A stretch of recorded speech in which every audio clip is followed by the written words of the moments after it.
Welcome to the second part of tonight's program on cultural boycotts under the heading of Assuming Boycott, Resistance, Agents in Cultural Production. Most of you were already here for the earlier part, but I just quickly want to summarize again or give you a bit of context. It is the third of a series of 5 seminars where we start with a more intimate conversation. Sometimes it's a film screening, sometimes it's a kind of collaborative little workshop as it happened today. And then the second part is a more public or more formal presentation followed by a quite extensive question and answer session. We, different from our other programs, we structured this seminar over the course of 2 semesters. We will conclude this series with a conference on April 10th and 11th. We have a resource guide which accompanies every single seminar, and I think on our website it says something like that you're strongly suggested to take advantage of the resource guide. It's basically a reading list, and in some cases it's also links to certain websites and other resources that will allow you to understand the context and the background of our speakers more in depth. Before we continue, I would like to thank Laura Rajkovic again, who has been curating this whole series with me. She is the newly appointed director of the Queen's Museum. I also want to say just a couple of words around this. It's on our website, yes. Yeah. And each event has its own resource guide, and when we create a conference, we'll compile them all together. But they're very easily to be found. Boycott, as you've all experienced undoubtedly, is very much a present phenomenon, and it's something that we are facing and confronted with all the time if we're working in any kind of cultural field. Laura and I decided that it was really important to address this phenomenon in depth and to look at various articulations of it, whether it's boycotts towards institutions, countries, or organizations, or individuals. We felt that it is a presence that or a phenomenon that we cannot avoid addressing. At the same time, we don't endorse them, but it has clearly shaped the way cultural workers work these days and how our work sits in the world. And I think it's overall a wonderful expansion of an understanding of what art can do, namely it is seen in a larger political and economic and cultural context, and that seems absolutely necessary. I was going to say this morning, it's not been quite so long, but we had a really wonderful session with Ava Ansari and Molly Kleiman, and I'd like to thank them very much. They are the 2 people behind Backroom and will join us now in a more formal presentation. They will be accompanied or joined by Yevgeny Fix, who is an artist from Moscow, has been living in New York for quite a few years, and he and Melanie Crean, who is also joining us, he and Melanie and you two have worked and engaged in communities that are not our own, either because we are not privy to them or part of them, or because they're so very distant. So it'd be very interesting to compare your experiences and see what means we have to avoid a boycott or to engage in communities that other people feel we might not want to engage with. The program has quite extensive biographies, so maybe in the interest of time, I'm just going to refer you to it and would welcome you all now to the stage, please. All 4.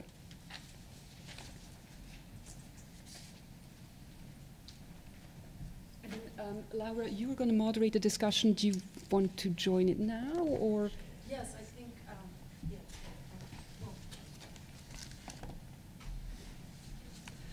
I'll just say a few things before we start. The 4 people who have been invited tonight each have a very particular perspective, and while I'm going to the Queen's Museum, which obviously has its own relationship to the international on a variety of different levels, I'm coming from starting the Global Initiatives Department at Creative Time. And that has been particularly generative for me in thinking about how to communicate and think about growing communities of thinkers and shared ways of not only communicating but of doing together over great distances. And one of the things that I'm particularly thrilled about having these four wonderful people here with us tonight is that we'll get to hear some of what that means in practice, and I think that's inordinately important. So what I've asked everyone to do is share 20 minutes, a brief presentation of their work so that we can ground our discussion in something more concrete. And so I'll ask Melanie and then Evgeny and then Molly and Ava to give us a little overview. So Melanie.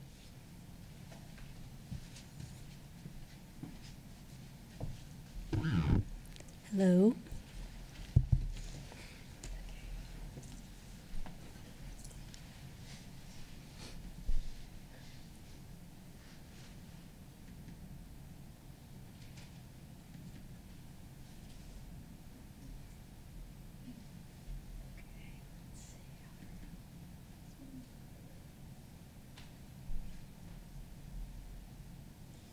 Very slowly responding. There we go. Okay, excellent.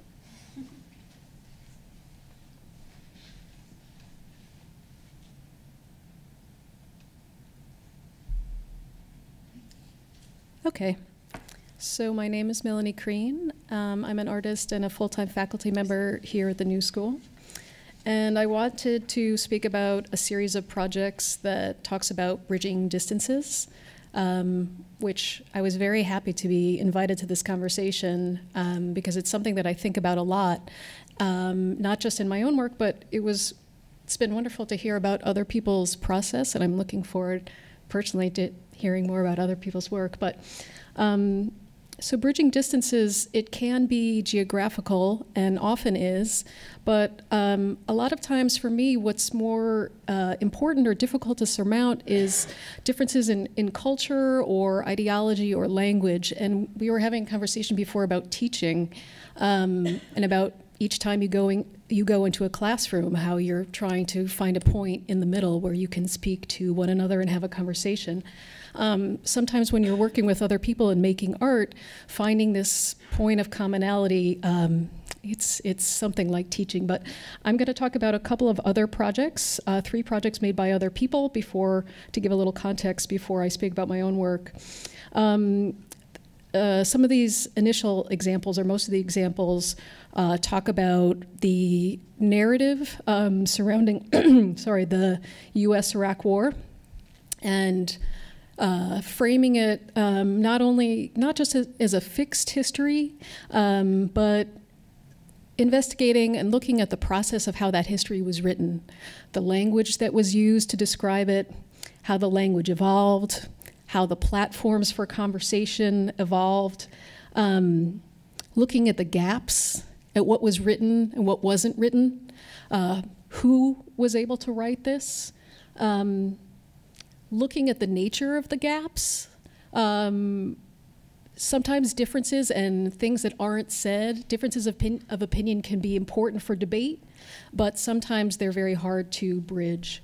So these projects look at how people have tried to surface the process of writing this history and bridging some of these gaps, writing across these gaps. So the first project I wanted to talk about is James Bridle's Iraq War, the historiography of Wikipedia changelogs. And people who are, I think most of us are probably familiar with Wikipedia. As many of you know, it's a wiki, and you can actually not only view the text that is there at the moment, but you could view the process of how that text has been written over time. So Bridle's piece from 2010 looks at, I think it was compiled over 5 years, between 2004 and 2009, looking at it's about 7,000 pages and goes over about 12,000 changes on the Wikipedia logs. So he was looking at how debate or exchange or writing or this compilation was facilitated by the internet, and visualizing that kind of exchange of information as a new kind of historical narrative. And I think he's saying that it's not, well, he's clearly saying it's not a fixed thing, it's not a set of facts, it's a process. And that this process, whether we agree or not with the people who are writing it, it's about, ideally it should be about having our own opinions challenged. There should be debate. So in order to be challenged, we need to hear the opposing arguments. There needs to be both sides. We need to hear both sides of the dialectic. So he is kind of framing Wikipedia not only as a resource for compiling human knowledge, but a framework for understanding how it came to be that way, how the process of what we agreed on and what we can't agree on came to be. So he's saying that this is what history and culture actually looks like. It's a process of argument. This moderating of dissenting opinions that gradually accretes and the layers gradually increase. It might not always be correct, whatever that means, but it is a process nonetheless of codification. So in some of these pieces, you can see just the nature of those changes. And you can look at some of the text. Innocent Iraqi civilians to date have been brutally murdered in cold blood by Bushler and his henchmen. I mean, it's just looking at some of the language. Some of it is, step up, stupid Americans. So some of it is, by bots. There's definitely bots and trolls in there, but there's a humanity in a lot of them, in very different voices, which, I mean, it's, 7,000 pages, but it is quite, I find it quite interesting. The next piece, instead of surfacing the process, I think looks really at kind of this frustration and this sadness at not being able to bridge the gaps. It's by Josely Carvalho, and it's called It's Still Time to Mourn from 1992. She was living in New York City during the Gulf War, and she got a hold of a diary from an Iraqi soldier who was found dead on the highway between Kuwait City and the Iraqi border. It was called the Highway of Death. Thousands of Iraqi soldiers were bombed as they were stuck in a line of traffic getting to the border. So she attempted to combine her archives from the time with the diary of this soldier, and the impossibility of doing so, like her attempt to meld these texts and trying to bridge this dislocation to find common ground seemed so important but so impossible. So there's an explanation here.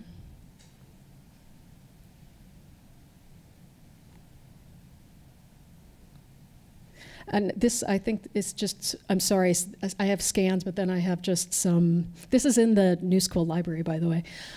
It's midnight, you wrote at the start of one entry. Whenever I turn these pages, I try to put down memories to be with us a long time. At this moment, it's been 48 hours since I've seen my family, and I don't know their fate, and I don't know what they're eating or drinking, and I only receive the same news with everyone else. They say there's no water or electricity in Baghdad, and I want to hold there's no electricity in Baghdad for a later conversation. It's quite beautiful, this piece. And this is out of sequence. It's a preview for later. The next piece I want to talk about is Wafa Bilal's Domestic Tension, which some of you might know about. And I think this piece was an attempt to bridge a number of dichotomies between virtual and real, between comfort and insecurity, between comfort and conflict. In 2007, during the Iraq War, Wafa Bilal spent a month in a gallery in Chicago in the room you see here in front of a paintball gun that could be controlled and fired by remote participants.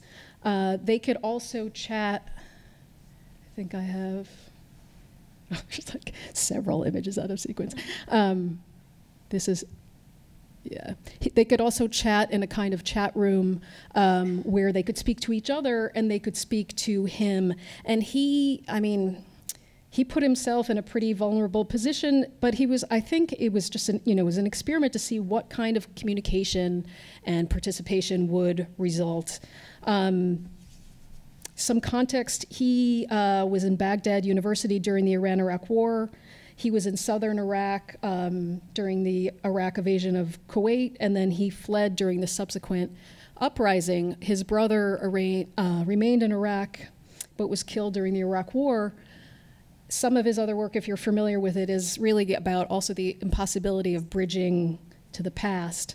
But my personal take looking at these archives is, a lot of it is just like dumb stuff that you would see in any chat room, just violent or stupid or goofy. But there was some particularly interesting, there was a couple of interesting moments. There was one offensive by some people who hacked his program to control the gun, and they aimed it at him, firing it until it would unload, like rapid firing it. And then later there was I guess a self-organization of another group of people. They called themselves the Virtual Human Shield that organized to turn the gun away and to protect him. So the Babel effect is this idea of the signal to noise ratio, where it's hard on the internet in the midst of like talking about all this crazy stuff to have voices rise above, but they do occasionally. Let's see if yeah, okay. Well, I'll have to like flip through some of these slides later, but Shape of Change is a project that I worked on that was sponsored by the Vera List Center between 2008 and 2010. I worked with 3 Iraqi journalists, Ali Sahib Al-Safi, Ali Salim Aboud, and Mohammed Hamad, and I apologize if I'm not saying their names correctly because I've never actually met them in person or heard their voice, but over the 2 years that we worked together, we exchanged hundreds of emails, and I feel like I know them in this very strange way that I wanted to reference as we're talking. Between January 2008, the inauguration of President Obama, and December 2010, the formation of the first post-war Iraqi government, I was curious to look at the evolution of some of terms that were used surrounding the war, surrounding elections that were going on at that time, the inadequacy of these terms, and then how some of the terms were almost being co-opted into political brands, like the word change, which I thought was very odd, and trying to explore the language and concepts that maybe could later inspire dialogue. So I'll read just 2 short quotes. Well, I guess just to explain the platform, over the course of 2 years, I worked with these 3 journalists to compile about 400 entries, a couple hundred from all over Iraq, and then a couple hundred from all 50 states. And, it's an online archive meant to look kind of fancy, but the basic functionality is that you can look at the evolution of these terms. Later we changed it to be change, freedom, utopia, and there was a 4th one. I think it was liberty. But you could view them by time, by keyword, and also the evolution of a particular term. Something that I found interesting was not something that I expected to find interesting, was kind of the bridges between different texts. We, to encourage people to write, we had an interactive, form, I guess, so that when you were writing, if you wrote one of the most popular words in the archive, it would drop a pin so that you can see how someone else in the United States and someone else in Iraq had used that same term in their writing. And that, to me, proved to be the most interesting thing, this random serendipity of looking at these, because sometimes they were very similar and sometimes they were very different. I'll read 2 very short quotes. New York, October 9th, 2008. For me, the word change, as with any idea conveyed through language, is tightly bound to cultural context. The nature of the word change itself appears to be changing. In fact, quite rapidly emptying itself of meaning. Recently, it seems like there's been a strange, unspoken international agreement about the word change. It's become a sort of self-replicating thing. In the last US election, it seemed to be left deliberately undefined. And then Fallujah, December 9th, 2008, in response to the keyword change. Change for me would be to know yourself properly before you know our enemy.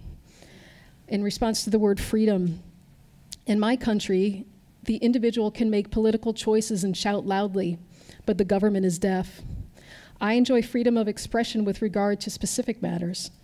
As for religious and personal freedoms, they're restricted to a large extent.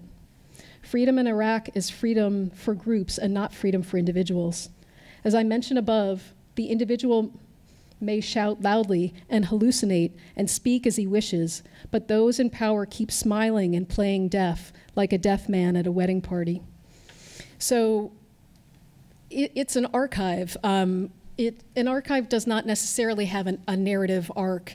You find your way through it and you make your own arc or not, but the idea was to use this text as a platform to look at similarity and differences in ideas and metaphors and language that would inspire other work, which I will talk about. Quickly, ironically, during the same 2-year time frame that I was working on The Shape of Change was also the first 2 years of my son Shiloh's life, that I documented the monthly evolution of his language and his speech as he learned to walk and speak. And I archived it as an interpretive score. You can see the top two are of movement. This is a musical score written based on the rhythm of his language, and the bottom is a choreographer looking at the music and the sound, created a score for someone else to reperform it. So this, for me, in terms of bridging distances, although it has nothing specifically to do with Iraq, was interesting because it was a counterpoint in scale and what evolution of speech can mean to an individual versus a nation, the idea of what is small and what is large. So the next project I did with a group of, with 2 artists, Hung Ngo and Mary Walling Blackburn, and 2 groups of students. It was called Conversations, and it was made in 2010. So we used the Shape of Change archive as a starting point for discussion. We worked, a group of students, of medical students at the University of Baghdad, and a group of students from the New School had weekly conversations about how power and control were communicated through the educational system, setup of classrooms, and media in their respective countries, which I was so interested when you guys were talking about the shape, because we spent a lot of time talking about that. I never heard these people's voice. I mean, I see images of them on their Facebook pages, and we're still in touch, and I still know them, but I've never heard the sound of their voice, which is really very odd.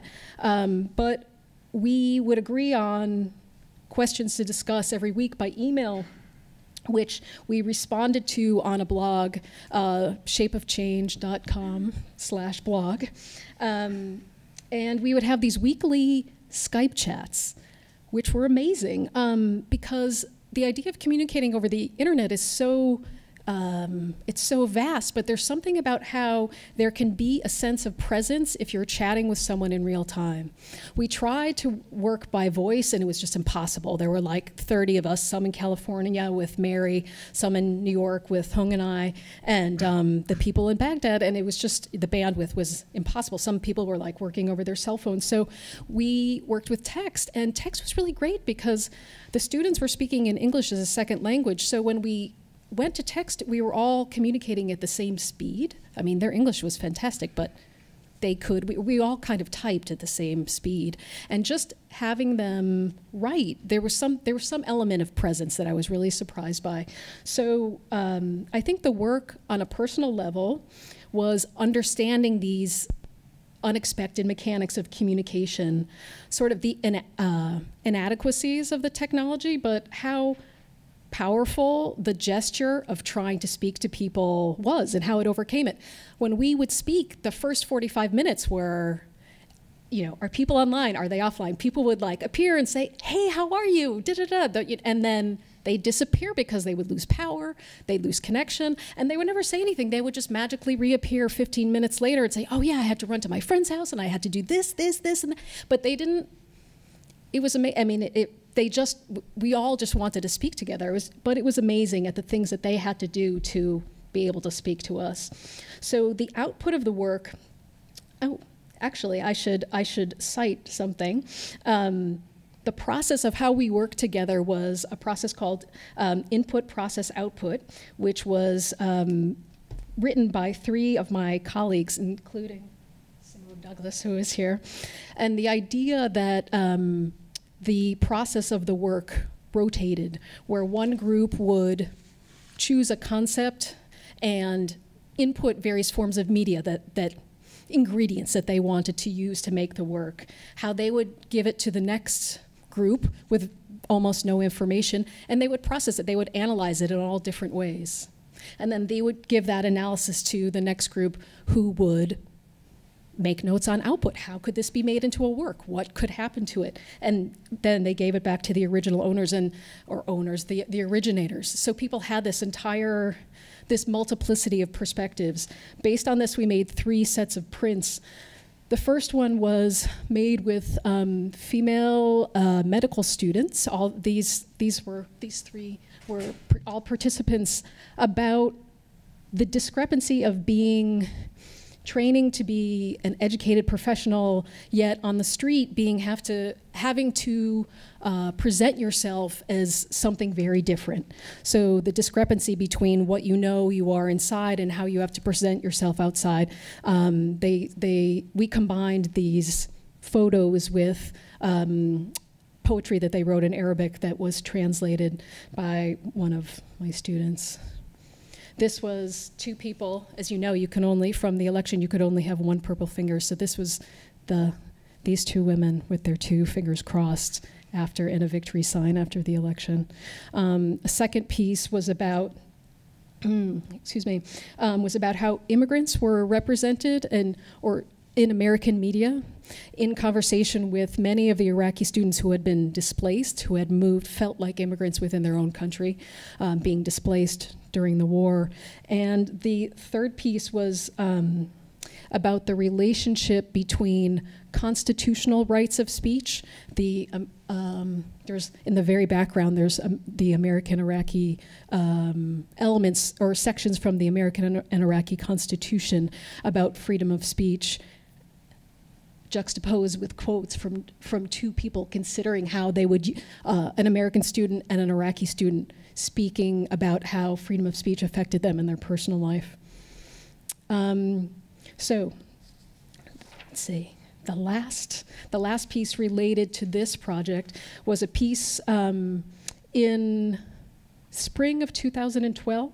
I taught a class called A Social Book, which I think is melaniecreen.com/socialbook, with a group of New School students communicating with students in the English department at the University of Baghdad, using the archive as a starting point, and then thinking about some collaborative process. We suggested, or we looked at, in the first half of the class, how different people used collaborative processes, different writers used collaborative processes to make work, which they could use or not.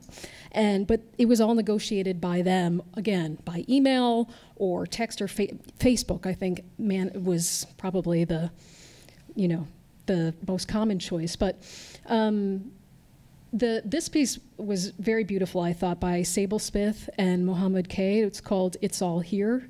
And it's an artist book and video. SableEliseSmith.com has all this information on it. But just to read a quote from her explanation, explores the idea of absence, to explore the limits of language in relation to emotions and trauma. How does one How does one communicate an experience when the words don't seem to exist to describe it? What does it mean when language is not enough? How do we speak of war? So again, these people are, communicating across barriers of language. Sable is Haitian, and Mohammed is Iraqi, and how they discuss these concepts in English over the internet. They made a beautiful piece. There was an artist book and a set of videos.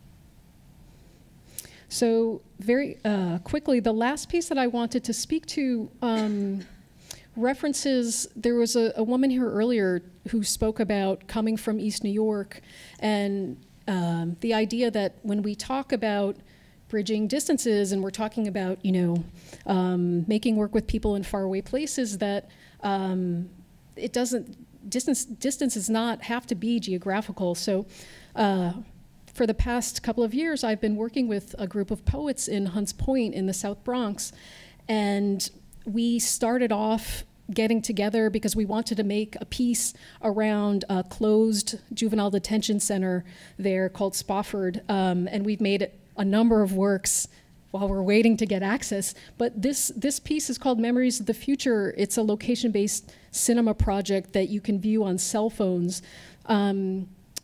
The poets, 15 poets wrote, they wrote texts from the point of view of an element in the landscape that had supposedly witnessed some significant event in their life.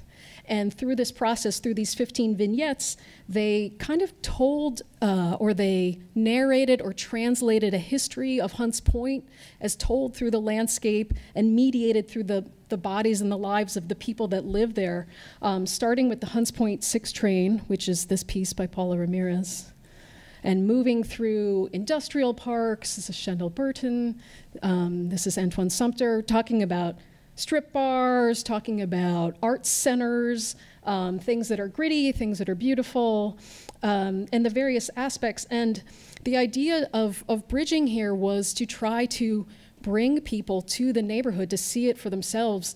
I mean, many people who are New York residents for decades have never been to the Bronx, who live in maybe Manhattan, Lower Manhattan, Brooklyn, and the stereotype that, the Bronx is burning and the South Bronx is, I mean, it's amazing. I mean, even students that I speak to. So the idea of a location-based piece to try to bring people to that neighborhood, to walk through the neighborhood and to see it through the eyes of another person, it was an interesting experience. We made the location-based project, but we also had a piece of, I guess you could call legislative theater, where we invited, sponsored by the Bronx Museum, we invited a number of police officers and educators and people from Fresh Direct, which has a controversial kind of location there, or in discussion of a location there, and these poets, and we walked through the route, and the poets performed along the route to speak about some of the issues in real time as we walk together. And this, I don't know, to try to bridge these things, I think there's always a commonality, and if you could stand in someone else's location, that does help. It's not always possible. I will close by saying that not only on this project, but on the student projects, the conversation project, other projects where I've worked with teenagers from Queens, for some reason, music, discussion of music, favorite music, show me your favorite music video. I don't know what it is, music, and if you can have food together, great, but if you're not in the same location, music seems to be some kind of commonality that you could speak to pretty much anyone about.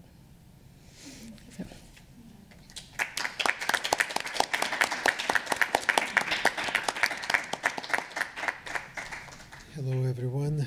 My name is Evgeny Fix. Thanks so much for inviting me here. It's great to be here. Thank you. I've been working in New York for 20 years, and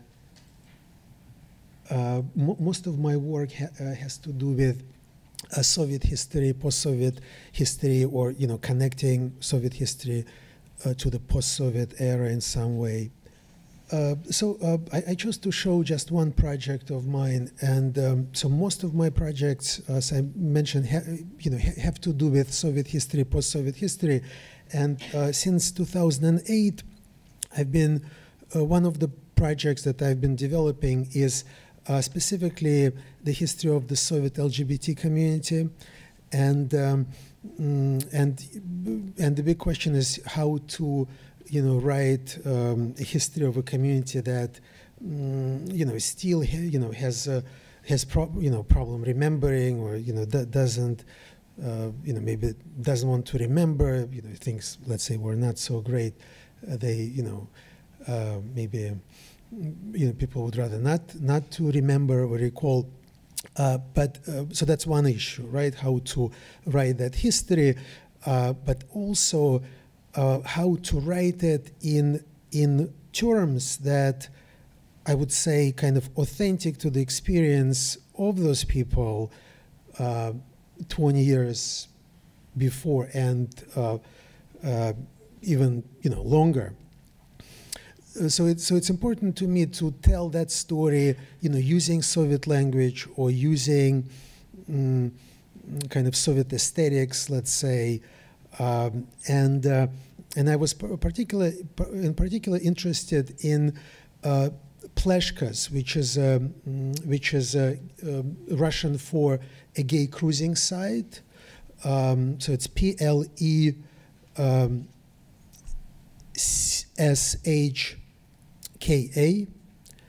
pleshka, and which is in Russian a bald spot, literally bald spot on top of someone's head. And so I created a lot of projects, several projects. Some are paintings, some are photographs that show gay cruising sites of Soviet Moscow.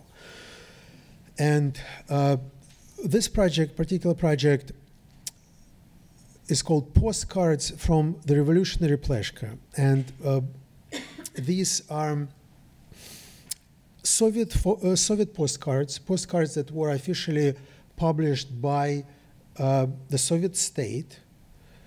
Those postcards depict important historical locations in Moscow, important historical sites, important, culturally important, ideologically important, historically important.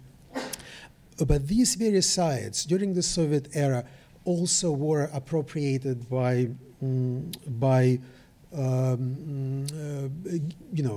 homosexual men for purposes of meeting, cruising, and so on. So, and for example, the Lenin Museum, the Central Lenin Museum, which is this first postcard.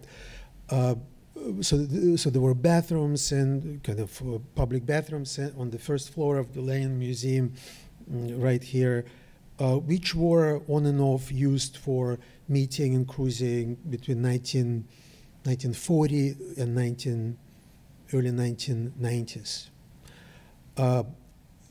And what I did with these sites, so the collection of those sites, so I was able to find, let's say, 10 postcards, 10 Soviet postcards that would depict those, gay cruising sites, as far as I'm concerned, right? But the reason they got known postcards, of course, because they were important sites in downtown Moscow, the Lenin Museum, the square in front of the mayor's office. So I collected those postcards, and then I invited contemporary post-Soviet LGBT people, mostly in Moscow and in St. Petersburg, to write messages on those postcards, messages sent from the present into the past. So they're sending messages to the Soviet era gay and lesbian people, right? So kind of the idea that they're sending it into the 70s or into the 60s, into the 80s. and they relate, so contemporary post-Soviet LGBTs relate somehow to that, let's say, Soviet-era homosexual subject, either by describing contemporary conditions or sending a personal message, something like this. And some of the people actually sent messages to themselves in the past, right? So that was kind of also an interesting thing. Maybe I'll just translate one or two just for, maybe it's of interest. I'm not so good at translating on the spot, but dear Ivan Ivanovich, since the law has been abolished, meaning the Soviet-era anti-gay law, certain changes, perhaps small, but did take place. But nowadays, all the craziness are coming back. So far, it's not so bad as it was before, but we don't have much time left. But we will fight till the end. So that's kind of this message. It's also important, this particular project, so it was done in April 2013. So it was before the adoption of the infamous anti-gay law in the Russian Federation. But so the bill was already kind of discussed, and people who were in the know knew that it would be passed and signed by the president.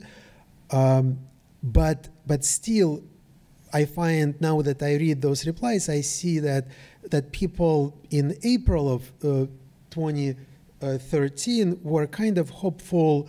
So not all the postcards are, very negative and expecting that law being passed. People saying, well, maybe it will pass, maybe not.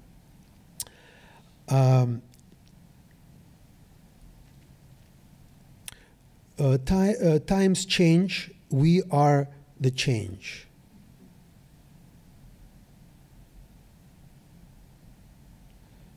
For some reason. Oh, interesting. Some time ago, it was a mayor's office, Soviet mayor's office on Gorky Street. Now it's a mayor's office, the post-Soviet mayor's office on Tverskaya Street. That must be already progress. Possibly sometime in the future, there will be a rainbow flag flying above this mayor's office. And maybe somebody will live to see it.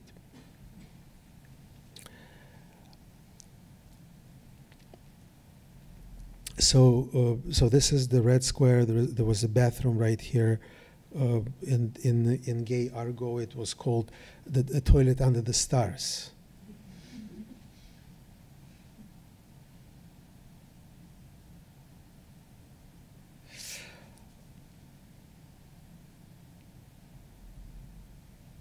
So I have a lot of different shots of the Lenin Museum, since it was easier to find that postcard. So Gorky Park from the 50s. So all the postcards were official Soviet postcards published between 1930s and 1980s, and just a little kind of a piece of history in terms of history of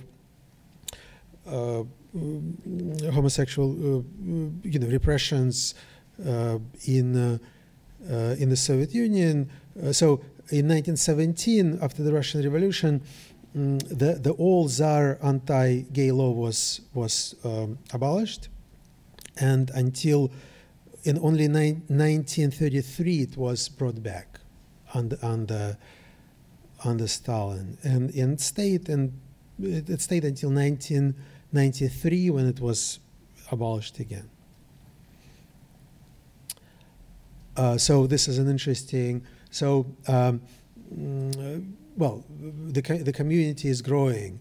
This is important. There are more places where you can meet and communicate with others.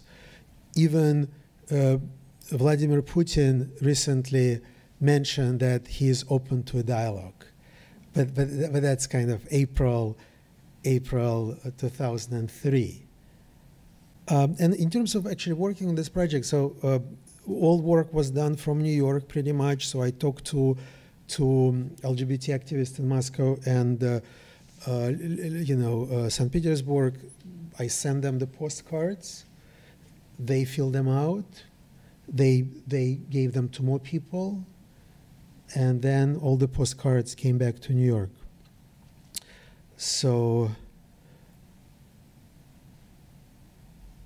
So basically, the project, writing this history, but kind of writing it, making that history part of all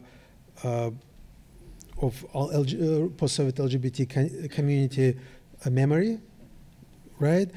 And that was probably the most famous gay cruising spot in Moscow, in front of the Bolshoi Theater.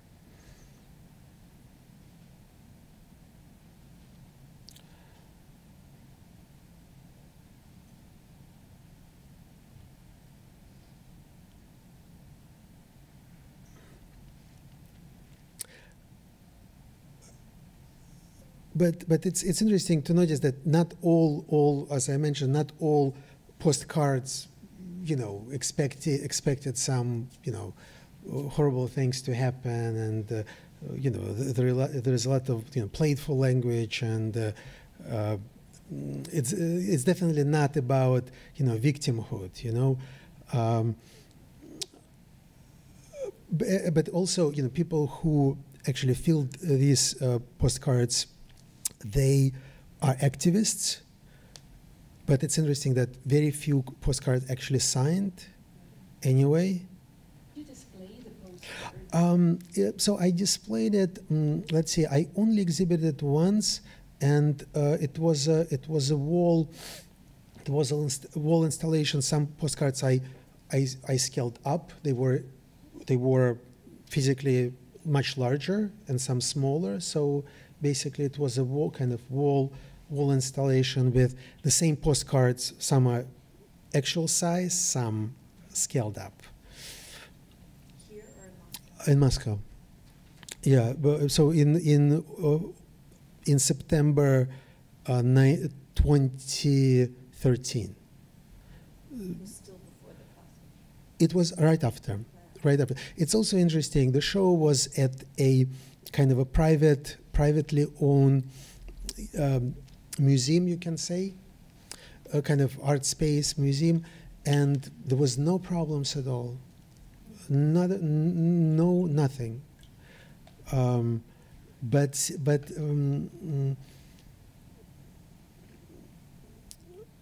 So this is actually the last postcard. So also in kind of in Gay Argo, the statue of Marx. It's right across the Bolshoi Theater. It's still there. It was called the supervisor of Pleshka, or director of Pleshka, and kind of it was another kind of appropriation. So I can't wait to ask this question. You are using the term LGBT, which is like a recent Western, term in application to Russia, and especially anti-homosexuality law in the Soviet Union, which is now they're trying to revoke it. But in your postcards, there are a lot of women.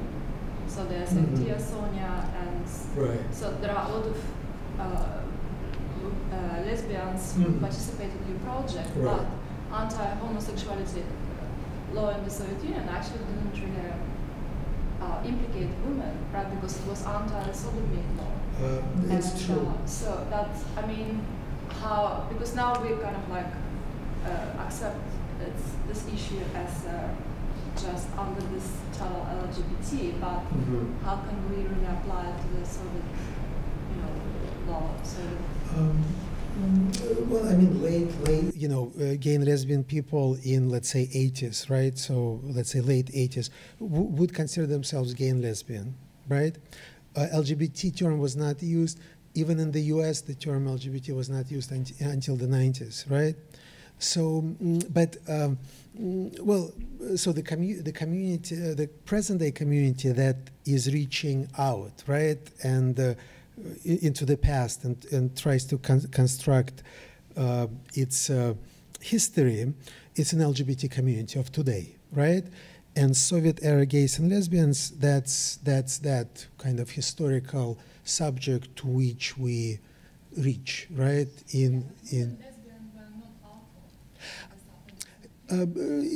Well, yes, they were not jailed under the sodomy law, but psychiatric Soviet psychiatry would deal with Soviet lesbians, and it's just as horrific an outcome. So, but it was not a So the law, technically, it was not. Technically, it was not a crime to be lesbian, I guess, right? But repression worked, I would say, evenly, but differently. So, I think maybe I'll stop at this point, and maybe if there are more questions later, I would be glad to answer.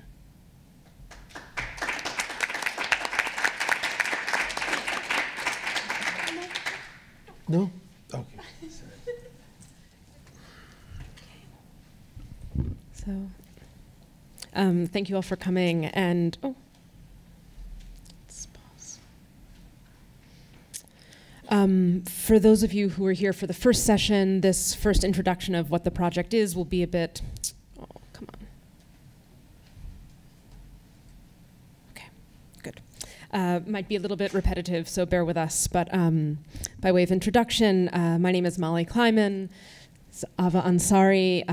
We together have developed a project called The Back Room, which is a pedagogical and curatorial project developed in collaboration with artists, curators, and writers in Iran and the United States. We've began programming in 2011, and we've been operating on little to no budget, organizing arts workshops, public programs, and exhibitions between the two countries, with hubs in New York City, Tehran, Mashhad, and Isfahan. And when I mention little to no budget, it's on purpose as well. We've been decidedly outside of any institution. We've decided not to become a nonprofit or official in any way in hopes to maintain a fluid and nimble way of operating. We also are constantly balancing our desire to support and publicize and encourage the activities of our partners in Iran, while also maintaining their privacy and anonymity when necessary and when requested.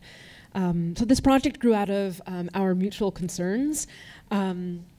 Me as an editor working at Triple Canopy, dealing often with the idiosyncrasies and specificities of publishing a magazine in various media, and Ava from her curatorial and artistic background working in various art spaces in Iran, Dubai, and the US. We were interested both in developing alternatives to standard didactic models of education, addressing the limitations of access and mobility between our countries, the anxieties and impossibilities often of the bureaucracies of visas, and the expense that goes with that travel and those applications. We're both also interested in our work and in our work together in seeing technology both as a medium for communication, but also as a material for artistic production, and as a often very fraught medium to deal with. So how do we engage critically and also with flexibility with all of the fluctuations and problems that might entail? And lastly, we're always trying to, again, balance our efforts to address these concerns both on a local scale in the cities that we're working with in Iran, as well as in a larger networked scope. So connecting those communities in Iran to each other and also to communities of artists and writers in the US. Hello, everyone. I just want to give you a brief description of the challenges that we're facing for this project working with Iran to kind of contextualize the project a little bit more for you. As you might know, whatever is published in Iran, similar to many other countries, needs to go through a very specific process of authorization. And for that process, there are many specific needs and requirements. And even though you might go through that process, it doesn't necessarily mean that you would be able to publish what you are meaning to publish. So this has been one of the many important principles and concerns of this project for us, and the fact that how we would be able to create a safer space within this platform, so people would be able to have access to material either written or in a form of a discourse in a more secure and open space. I think it also would be important to mention that we're talking about a country that the freedom of movement also in terms of physicality of a person is also very limited. So the idea of moving or dancing in a public space doesn't exist as you might be familiar with in here or other countries. Iran is a country that dancing in public space is illegal. So this is interesting for me to talk about this now because this has been a part of my reality for not that long ago, actually very recently, before I moved here. And I think it is important to mention that because now you can imagine what does that mean to work with that such space, because what are the constraints that might be included in this kind of practice in terms of a place that basically teaching performance art might be problematic, or the idea of intervening to a public realm could be very kind of problematic as well. Having that all said, still there are many people out there that I have been one of them before moving here. Just the idea of me being an other, again, it's interesting to me, but there are many places that discourses are happening, and these places are in public or private spaces. It could be the balcony of a gallery when you go for an opening to just, have a cigarette, to talk about what you have thought about this show, which might end up to other ideas of what you want to talk about to some people that you trust.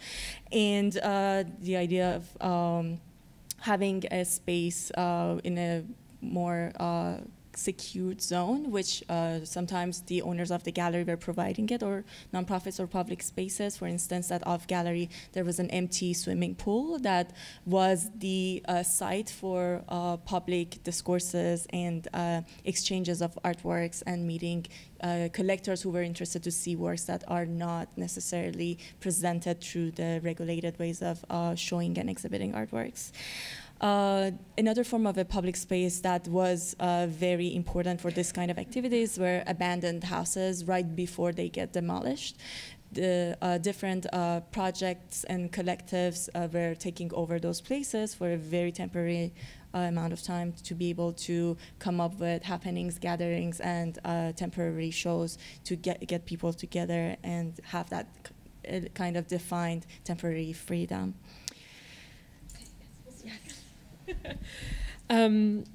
So when Ava and I were first developing our project together, this idea of these safe spaces, these back rooms that we called them, kept surfacing and were very moving for me, of course, as an American who was born and raised here to hear about, but also exciting to think about how we could help support spaces that already exist, rather than trying to bring some sort of openness that that would be imposed from our part, from here.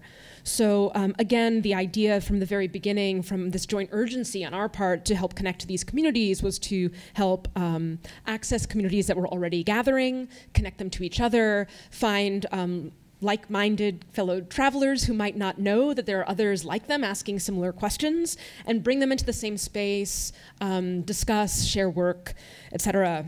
So for us, we found that technology allowed us to create an ever-expansive and immaterial backroom.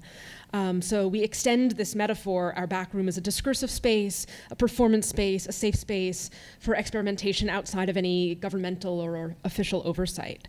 Something important that had come up also in Melanie's talk was the idea of what is different between these types of projects that we're doing, these types of collaborations, and just anyone opening up a Skype feed. Because sometimes I think there's a challenge in trying to describe what is different about this type of going the distance. And it was felt very reminiscent, as you described, all these different methodologies for sharing work, for discussing, for communicating via images, via chat. I mean, this is the same sort of challenges that we're facing too.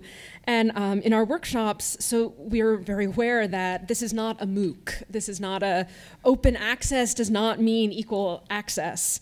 So translation is a huge part of our work, contextualizing words and also conceptual frameworks. And also that it's a reciprocal process. This is also one of our principles, that we're translating from English to Farsi and also Farsi to English. Maintaining self-skepticism and humility is also at the core of everything that we do. And lastly, that again, it's focused on empowering our partners. So this is peer-to-peer learning. We have facilitators in the room, in our own room, and we'll show you some images of what this looks like. But we'll always have other artists and writers and scholars come in the New York side. But we'll also have among the rooms in the other cities that we're communicating with, people who are also facilitators, who we have been planning this with, who are facilitating conversations, and on other sort of chat channels, reading the room for us and taking the temperature of the conversation. Oh, and also that the group conversations, when everyone is there, is just one aspect, but that Ava is always as well in one-on-one conversations in the interim periods with individual participants and facilitators. So here is a screenshot from our first workshop, and you can see what a mess it is. So there's Ava on the left and me on the right, obviously, you can recognize us. Performance studies scholar and director Richard Schechner is in the middle. One interesting thing we found was the sort of idiosyncrasy of what texts are translated into Farsi. And so his book on experimental theater from the 70s is one of the few performance studies texts that's translated. And that's because, partially because it was published right around the revolution, so before some of these issues of censorship were put into effect. So everyone was very excited to be able to actually speak to Richard. And you can see all the wires and the coffee. I mean, this was really an intense experience. So this was our first workshop over 2 days. I'm just going to show some images of these. So here's the example on that same workshop, but taken from the Tehran side. Oh, is this on? Maybe we can stand like this? Okay. And on the left here is Bhavand Bepur, who's one of the authors who we recommended for the resources. You can read one of his essays on the Virla Center website. So this was a very ambitious workshop. We had 20 participants in Iran that ended up being 30 because of the amount of excitement for this workshop. We had 15 participants in New York at IBEAM, and we had specific sessions of group discussions that people were split up into teams, which was kind of another aspect of the whole group discussions.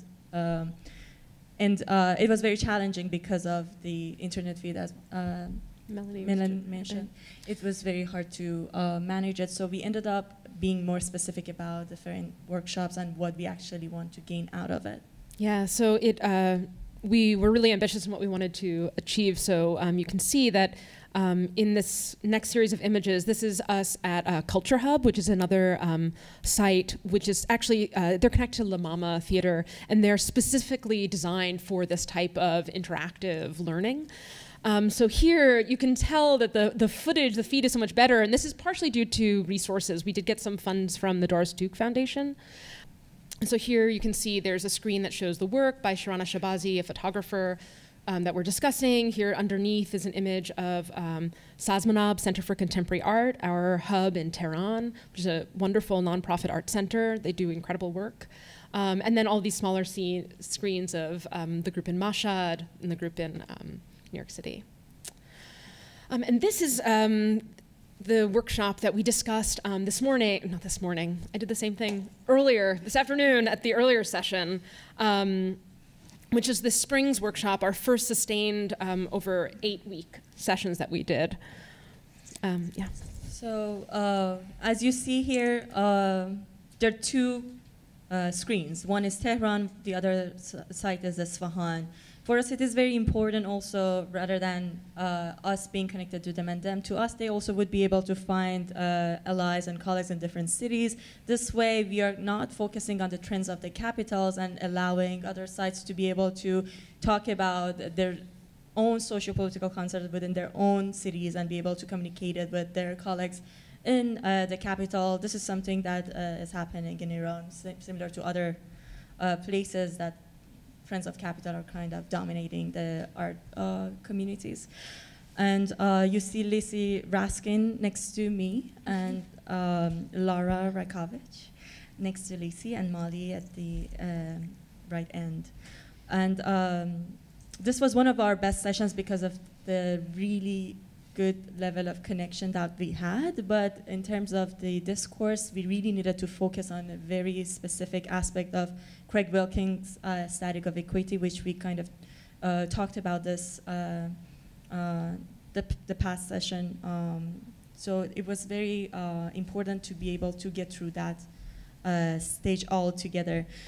It is important to mention that the goal of this workshop was to share strategies for devising provocative engagements within marginalized spaces in the US and in Iran.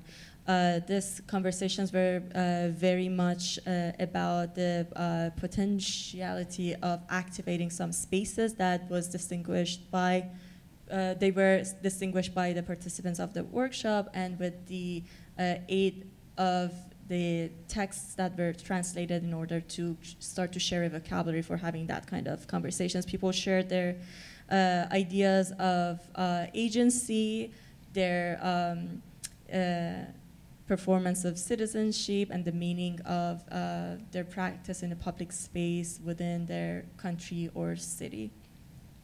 Yeah, and so a touchstone for these conversations, as we discussed earlier, was Craig L. Wilkins' text, The Aesthetics of Equity, as Ava just mentioned. And in this book, which is, I highly recommend it, we've been thinking about it a lot this past year. He characterizes efforts to challenge normative ideas about space, claiming marginalized locations and making them something else. And he terms this a spatial making do. So we're making do with space. And in the earlier session, we discussed a lot about this sort of challenges of translating such a turn of phrase and such an attitude towards space, especially when there are different sorts of prohibitions, both in terms of language and in terms of direct action in Iran. So since we talked so much about the text earlier, we want to just give two examples now of artists' projects, one by an artist who was a participant in the workshop and one by another artist who we greatly admire and whose work really engages with these themes as well, just to show you some of the examples of what people are working on. So this is another one. Yes. So this is a public installation by Parisa Rajabian and Hamed Taibian. Yes. This work was basically presented in 2 different cities in 2 different times. So the first iteration of it was in a village in Iraq, a city close to Tehran, 3 hours, 4 hours from Tehran. And the name of the village is Fesh. Basically, this houses that you see here are abandoned, and these blankets are there as a suggestion for a temporary shelter. The artist was very interested, Parisa, who was in the workshop with us, very interested in the idea of this work being an entrance for the group of the artists who went to this village for a very specific festival, to be able to engage with them and talk to them about the idea of public space and hear their thoughts and ideas. Considering that these artists were coming from the capital to this village, for them being very much under the pressure of the pollution and busyness of the city, as like Tehran, which is very much comparable to New York, it was interesting to be able to have those kind of interactions. The second iteration was at Lale Park inside Tehran, and this one was very much, I must say, challenging and kind of interesting to talk about, because well, maybe it's good if I just quote one of the participants of the workshop, Maryam Miraj, who was talking about the impact of this piece and the way that it's read based on the site that it's presented at. So here you see it in this village, and then here you see it in the park. In the park, this is kind of suggesting the idea of a village or a life out of a city, which, if you live in that city, you understand that it's very much connected to how the government is trying to present this idea of a kind of ideal utopia understanding of what the country is, which is connected to this kind of life inside a village or a place which is beautifully green with good weather, or specific characteristics of how the woman should look or how the man should work or act in a public space. The challenge was that how, when you take the work to another site, the site would have an impact on the way that you read it, of course, and how this work could potentially evoke that idea of those idealized scenes that the government is commissioning the painters to paint as murals in different sites in Tehran. And it's interesting too in this example that the utility of these sort of hammocks or shade-giving textiles is no longer there, that it's just the idea of them rather than the actual invitation to sit and be saved from the sun, because it's a mesh that looks like a beautiful lace, but it doesn't actually have much use or protection as a canopy.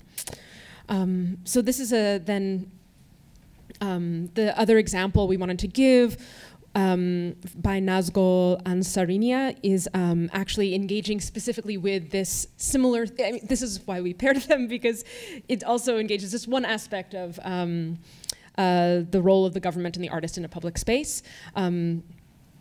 Not all the works dealt with this, but so she was interested in these government commissioned murals on the public facades of buildings in various cities. And she has a series called Fabrications, which was recently exhibited at On Gallery. So she first it has two components. First, she documents these murals of these idealized Persian rural life that populate urban buildings, which you see on the left. And so here, what's so interesting is also how it extends the architecture of the actual building into this fantasy scape that is more religious, more rural, more open, brighter, all of these things. And then the second component is, so after this documentation, she then brings to life these three-dimensional forms. So she takes she makes three-dimensional plaster renderings of these hybrids of the actual architecture with the idealized mural. So I'll quote her instead. She says, "By giving depth to two-dimensional murals, Fabrications gives real and irreal an equal chance to engage in this battle."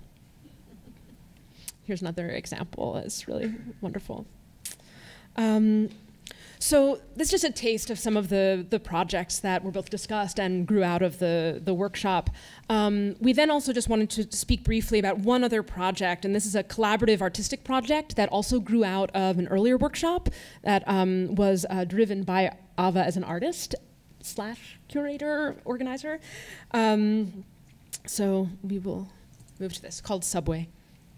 Yeah, so it was very important for us to think about how we are engaging these communities as our collaborators, and how me as a member of diaspora would be able to still sustain my connection or participate with my home country and people that I am very closely connected with, no matter where am I, and kind of being able to transcend those ideas of geography and being able to recreate this space of mutual perception.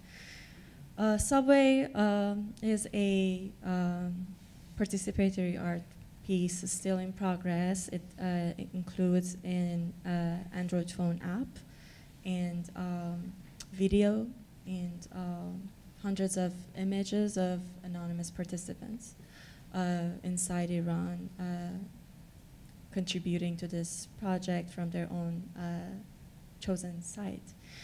The idea comes from how you would basically be able to use technology to bypass a strict law and be able to do something that might be considered illegal.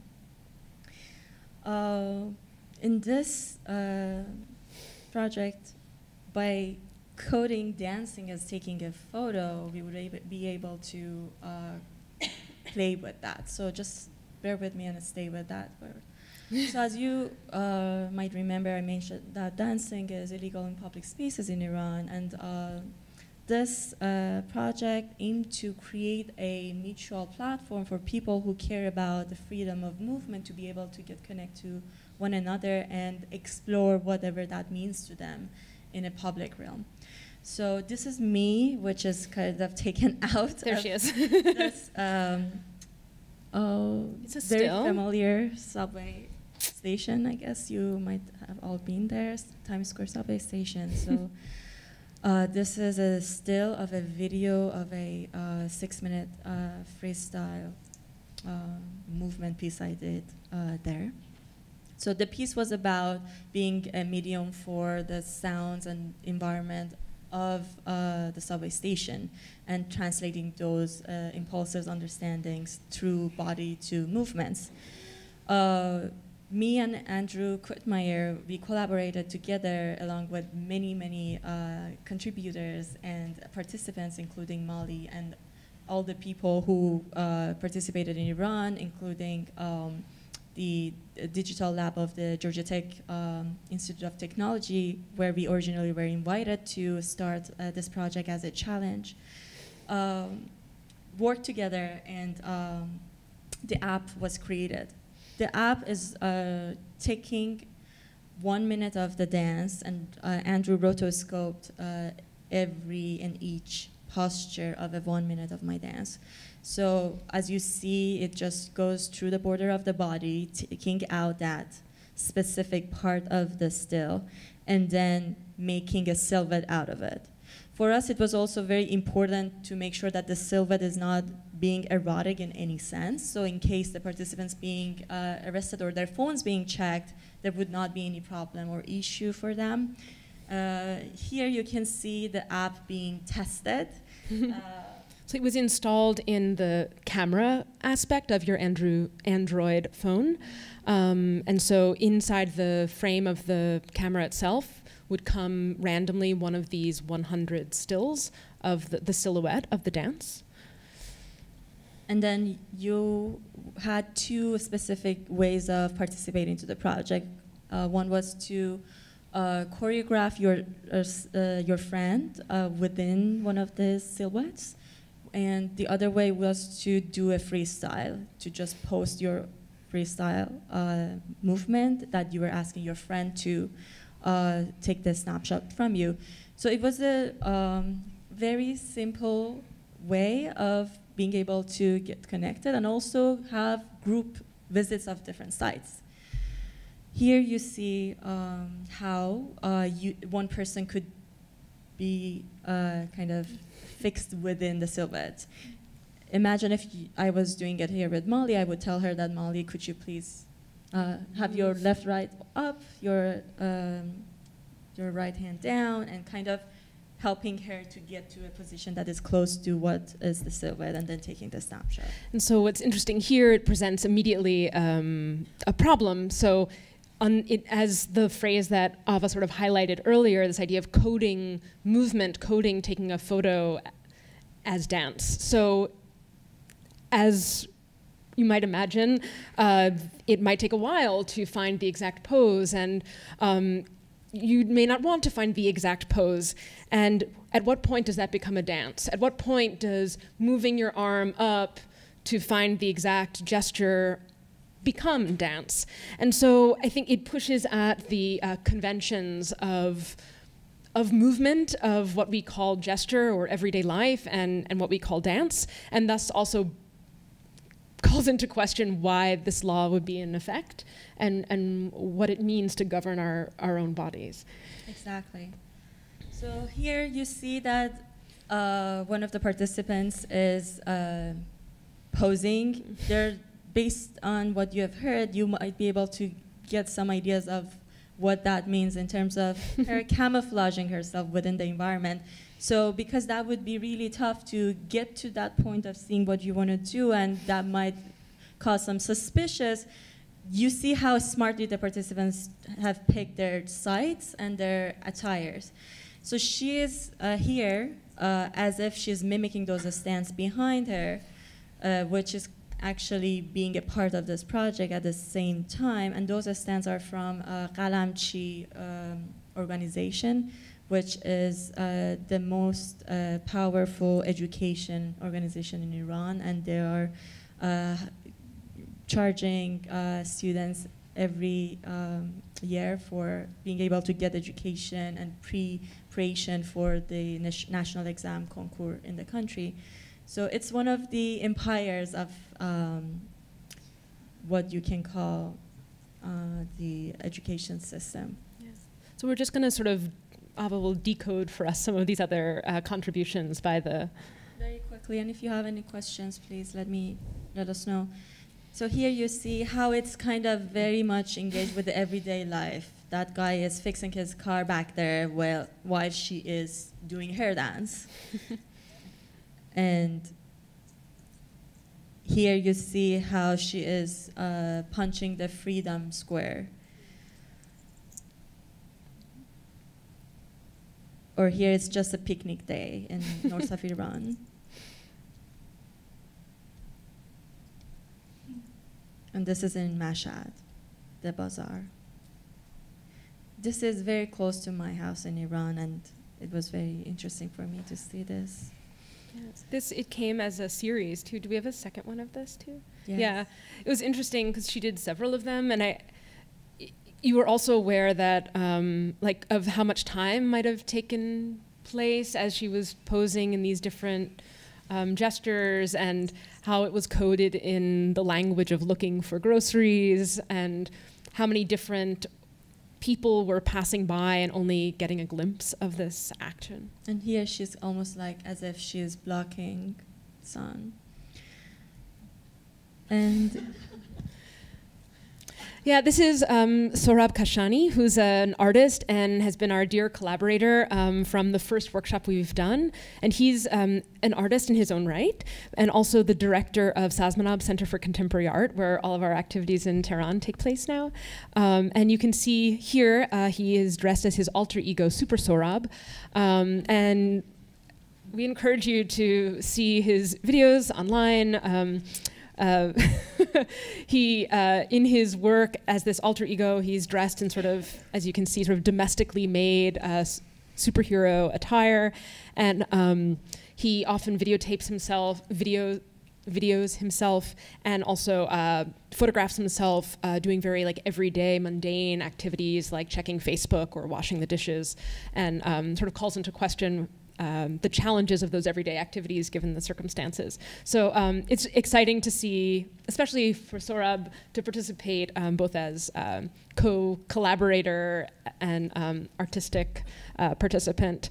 One other aside is that we too had not met Sorab in real life for 3 years, after working for 3 years, and finally in Dubai we met him for the first time.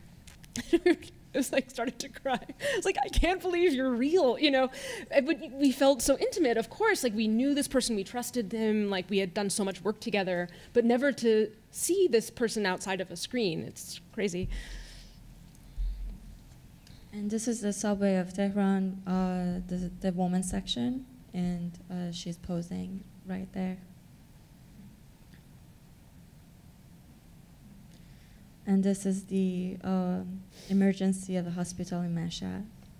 That's it. Thanks. Thank you.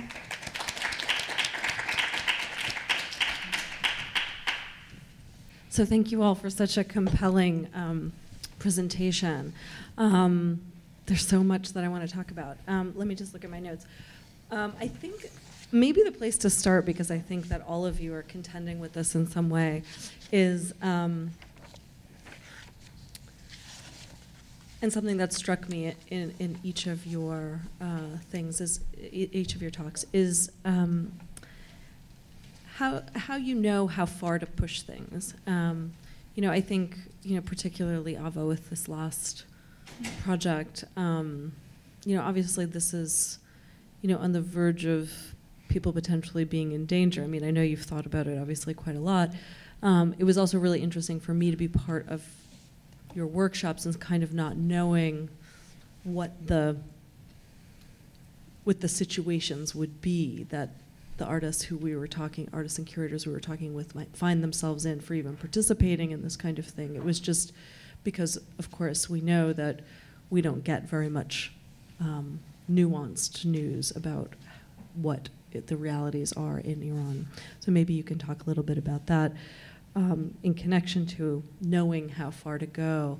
And I think Evgeny too, with, you know, exhibiting the postcards in Moscow, I just wonder kind of, you know, if you expected a different kind of response, if it was ideological that no one responded, or, you know, what you think about that.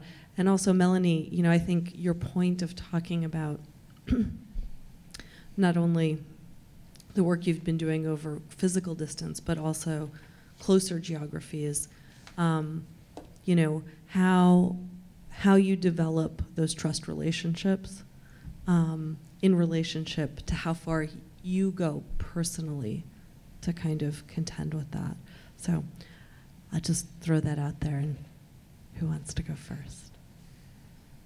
I can start. It's a very, very important question, Lara. I must say that this is my biggest challenge and nightmare, and the idea of being connected or current is very attached to the way that you might think of the situation and how much you're capable of doing that or authorized to do that. So for our programming, we very much focus on this being a collective decision rather than one person decision. At the same time, it is very, very different case by case and time to time. So perhaps you can talk about a project today, but you might not be able to talk about it tomorrow. Or perhaps you can do something today, but you might not be able to do it another day. So it is depending on so many different factors, including the climate of the place you work with, and the situation of the international points of view of that specific site. We also did have to, we also did cancel a program once because of this.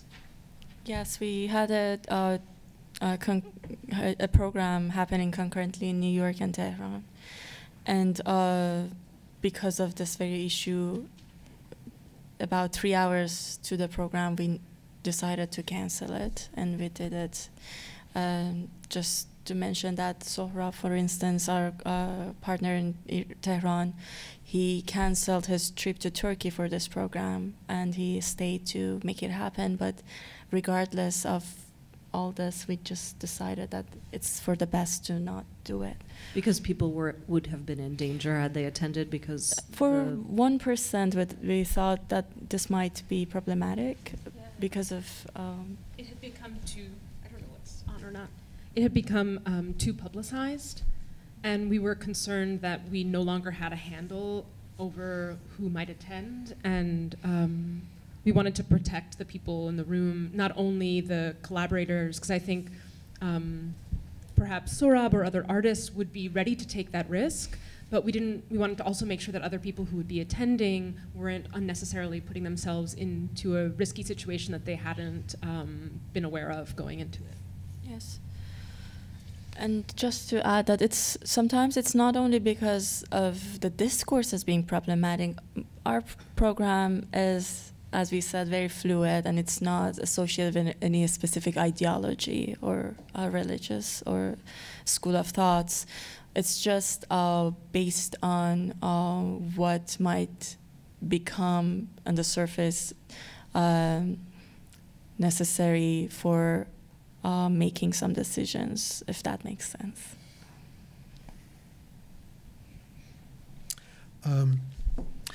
It really, I guess, definitely depends on the time, on a particular time, and so it's a case by case basis.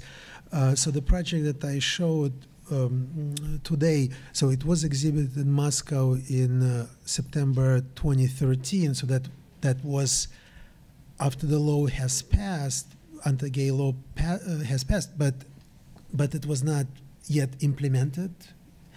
But what was also very interesting is that the art center where it was shown, it's a privately owned art center with its own security, with with certain prestige attached. So so it was very interesting to to realize that a particular exhibition or a particular project that deals with, let's say, gay history or gay present might not be necessarily attacked or in any way engaged in a negative manner, maybe ignored in the press, but so so the presence of private security stops stops people, anti-gay activists. So, but probably the same project shown at a smaller gallery, maybe privately owned or provincial gallery, without its own security, might have had a different outcome.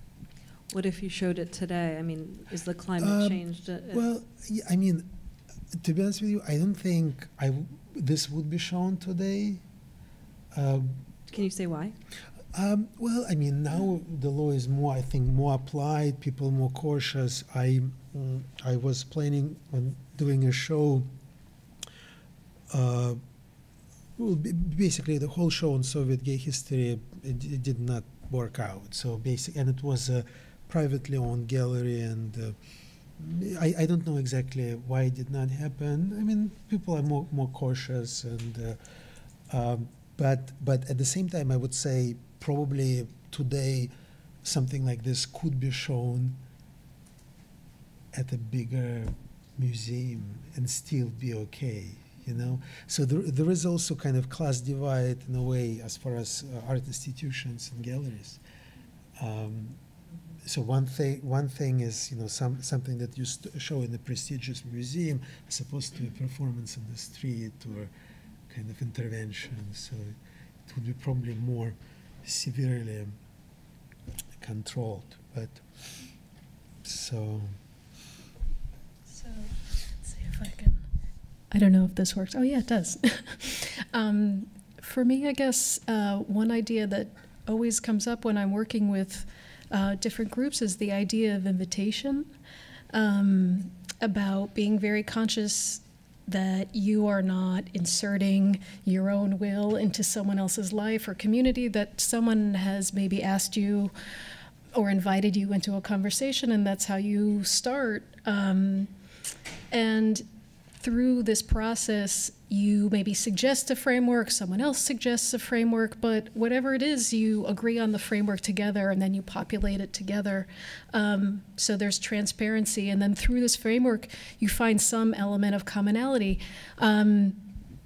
There's some element of shared vulnerability that I find helps.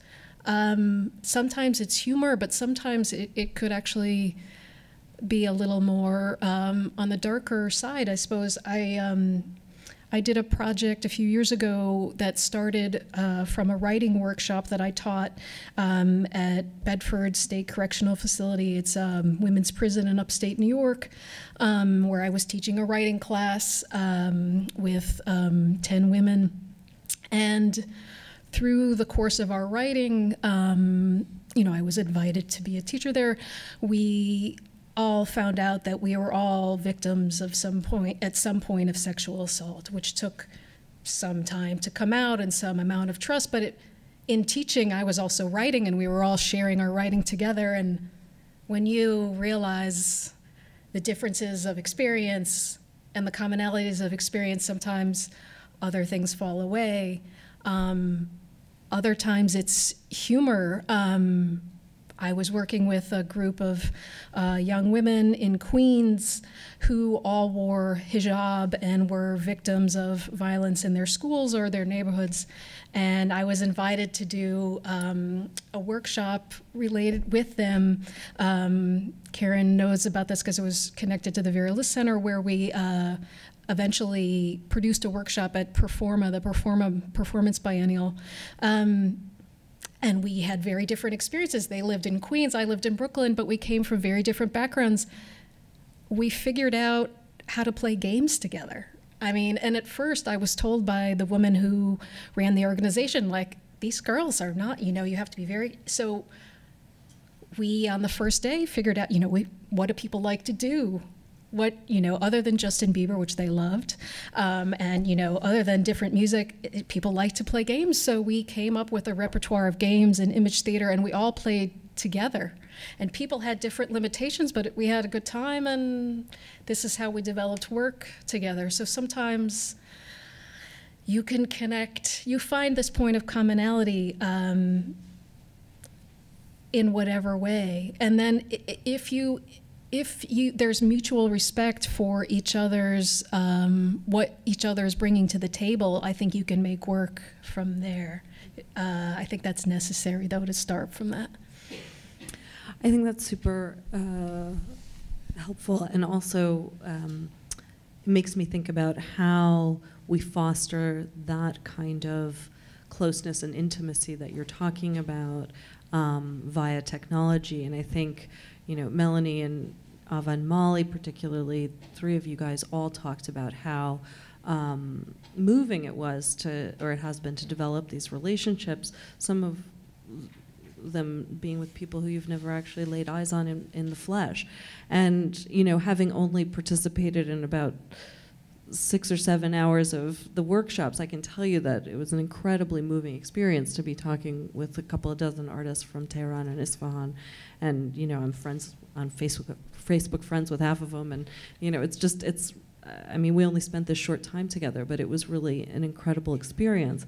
And this thing about developing a common language that not only is based in like a literal language but is also based on a language of experiences was so important. And I don't remember who in our workshop brought this up, but I think it was Lisi. She asked this question of, where do you feel safe? Like, where do you go that you hang out and that you feel safe of the artists? And as somebody, I can't remember who it was now, but somebody said, well, in our cars, we all just hang out in our cars, we listen to music, and that's, where we can talk and kind of be more open.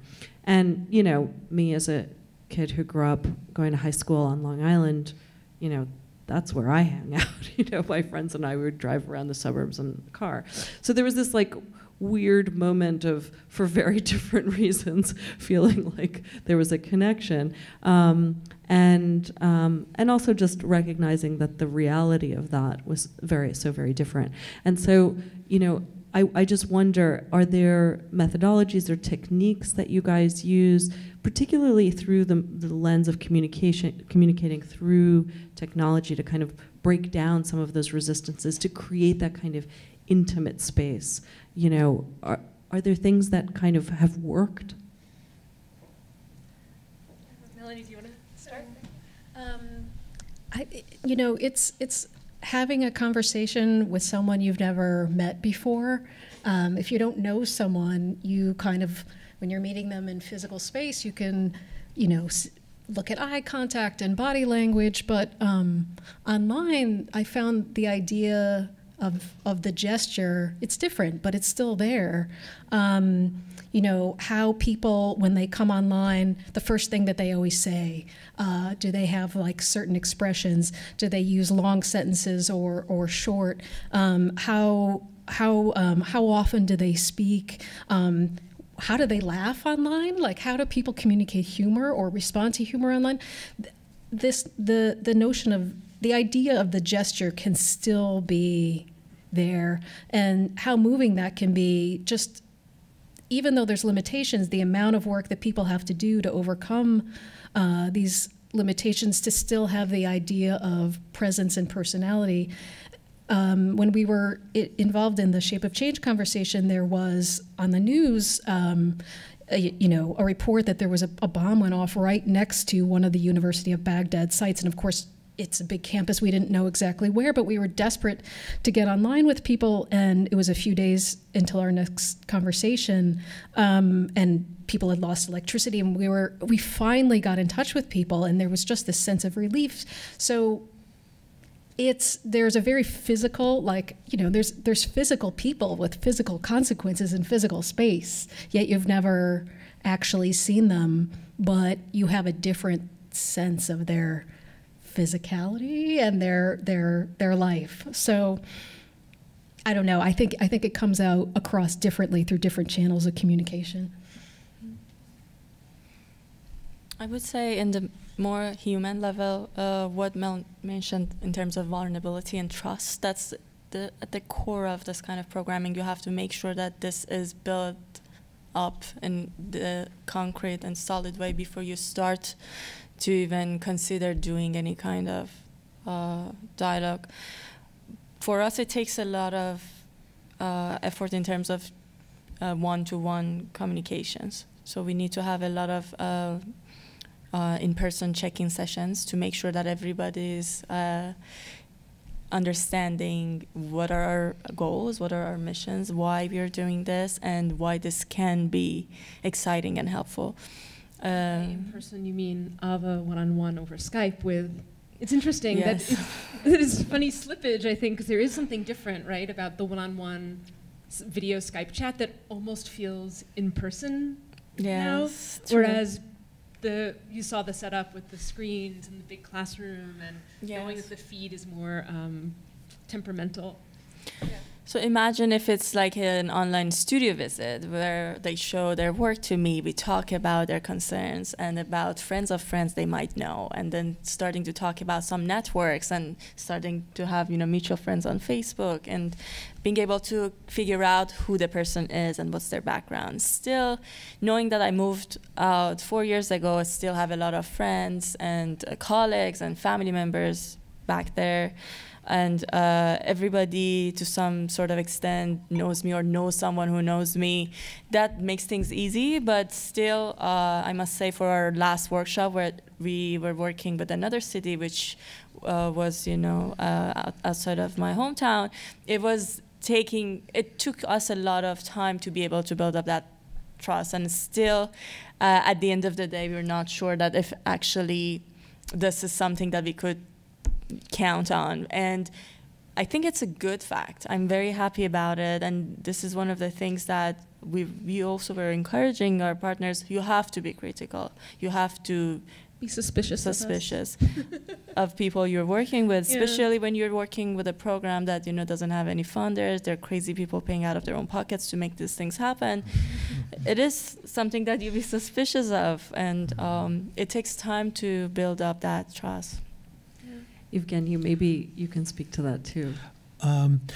Just a little bit. I think, I mean, to me, what works for me, and not only for projects of mine that involve communicating over long distance, but for any project, just not rushing, right, and taking time. And even if you communicate with someone over email or Skype, if a project takes a year, so if it's, if you talk, regularly or something like that, even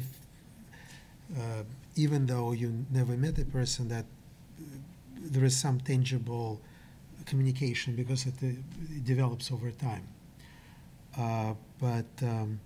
Yeah, so I guess there is a way to compensate for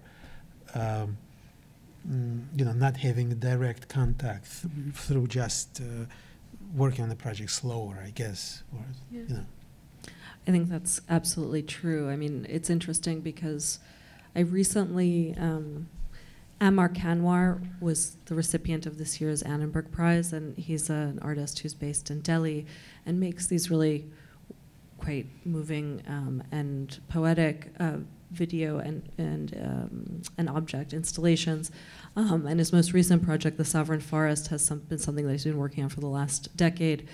And it was interesting because when I first approached him about the Annenberg Prize,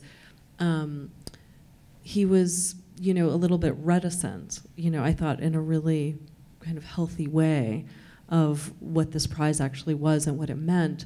And one of the things that I was interested in doing was to kind of move forward the impact of the prize to really be more helpful, to offer to convene for the winner a group of people, experts in other fields that could potentially help advance the work.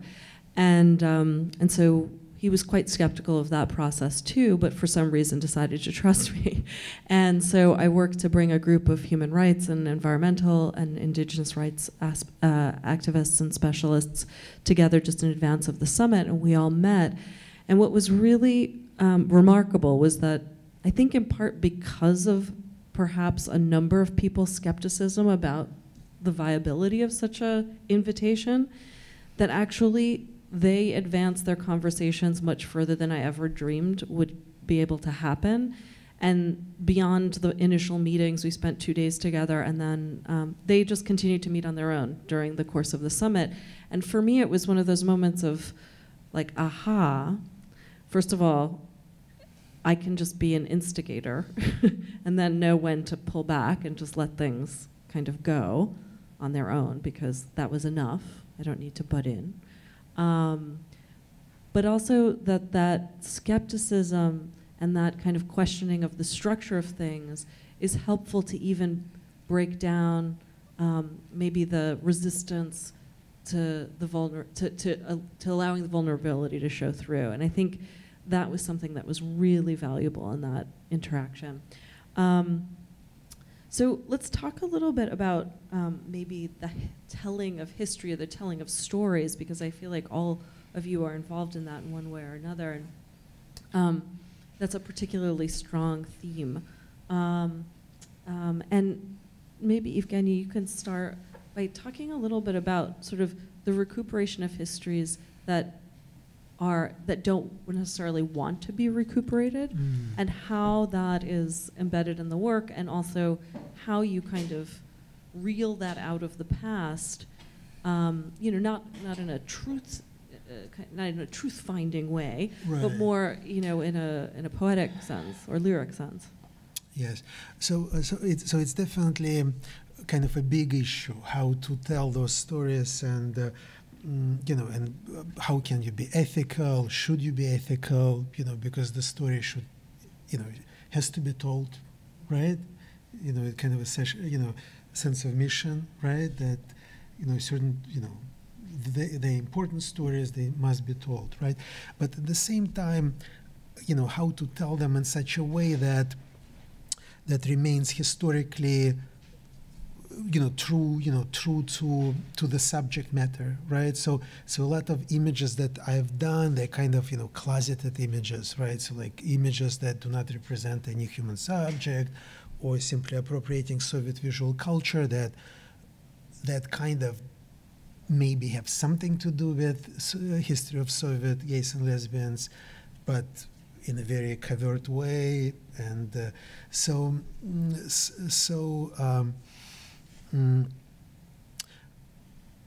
I don't know, and kind of not. I mean, to give you kind of very clear example, and that's kind of very, I think, will be very clear.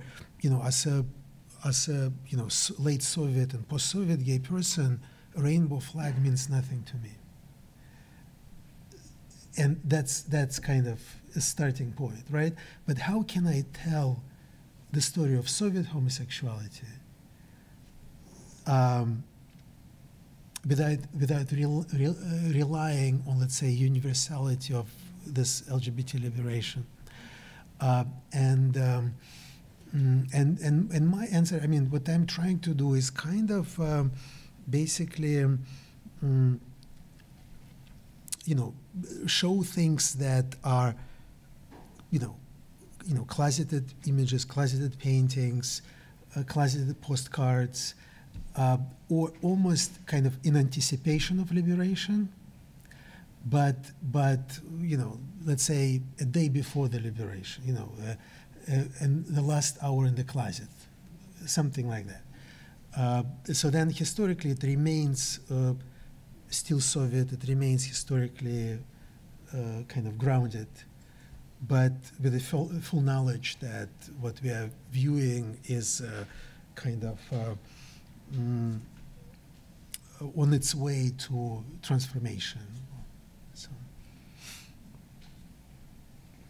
Do you guys have any questions for each other before we take questions from our... I have a question. I wanted to ask you, as a person who's living outside of your country and working with subject matters directly related to the history of your country, how do you deal with this issue? Because just being vulnerable, as we were talking about being vulnerable, this is something that I'm dealing with now, and me being here in this country for 4 years, I'm kind of feeling that I'm getting to this stage of becoming a person in diaspora, which was a challenge, but now it's becoming a reality of being the other and working on the subject, if you will. Mm-hmm. I think it also kind of evolved over time. I think, I would say the last 6 months were very interesting. Maybe even the last year was very interesting in the sense of, when the new Cold War kind of started, and you have to respond somehow, and I still kind of can't quite figure out how to respond properly. Even when I can see how plight of Soviet LGBT people also becoming all of a sudden kind of instrumentalized, and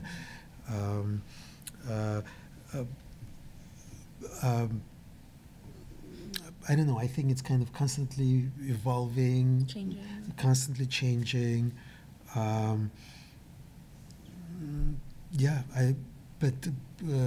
I mean, I've done some projects where I deal with American history, let's say history of American communist history, of American Cold War merging of gays and communists, and but that's kind of me dealing with being diaspora. Yeah. Yeah. So. Are there any questions from the audience? Hope you're not too tired of us. Thank you for bearing with us. It's been a long afternoon. Thank you. And thank you all for today. Thank you. Thank you.